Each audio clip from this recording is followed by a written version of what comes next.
सक्षम police times, news 112, सक्षम जनतेचा आवाज। हिंददी चादर श्री गुरु तेग बहादूर साहिब यांच्या 350व्या शहीदी समागम सोहळ्यानिमित्त नाशिक जिल्ह्यात मोठ्या प्रमाणावर जनजागृती मोहिमेला सुरुवात झाली आहे। 28 फेब्रुवारी ते 1 मार्च या कालावधीत खारघर इथं होणाऱ्या या मुख्य सोहळ्यासाठी जिल्हा प्रशासनाकडून चित्ररथांना हिरवा झेंडाही दाखवण्यात आला। नाशिक जिल्हाधिकारी कार्यालयाच्या आवारात सायंकाळी हा विशेष कार्यक्रम पार पडला।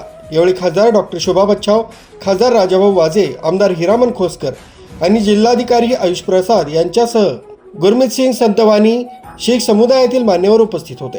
हे चित्ररथ संपूर्ण जिल्ह्यात ठिकठिकाणी जाऊन नागरिकांना शहीदी समागम सोहळ्याचं महत्त्व पटवून देणार आहेत। या सोहळ्यासाठी नाशिकमधून जाणाऱ्या भाविकांना प्रवासात कोणतीही अडचण येऊ नये यासाठी प्रशासन सज्ज झालंय। यावेळी जिल्हाधिकारी आयुष प्रसाद यांनी याबद्दल सविस्तर माहिती दिली। नमस्कार। हिंद की चादर कार्यक्रम खारघर मध्ये 28 फरवरी आणि 1 मार्च दिवशी आयोजन करण्यात आलेला आहे। या कार्यक्रमामध्ये सहभागी होण्यासाठी नाशिक जिल्ह्याच्या सर्व नागरिकांना मी विनंती करतो की आपण मोठ्या प्रमाणात या कार्यक्रमामध्ये सहभागी होण्यासाठी आपण नक्की जावा।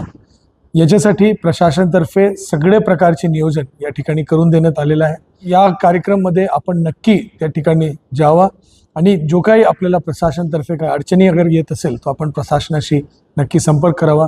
जय हिंद, जय महाराष्ट्र। जिल्हाधिकारी कार्यालयात या सोहळ्याच्या नियोजनासाठी विशेष आढावा बैठकीचं आयोजन करण्यात आलं होतं। खारघर येथील मुख्य सोहळ्यासाठी जिल्ह्याभरातून मोठी गर्दी अपेक्षित असल्यानं प्रशासनाकडून सर्व सोयी सुविधांचं सूक्ष्म नियोजन केलं जात आहे। न्यूज ब्युरो, सक्षम पोलीस टाइम्स, न्यूज 112, नाशिक।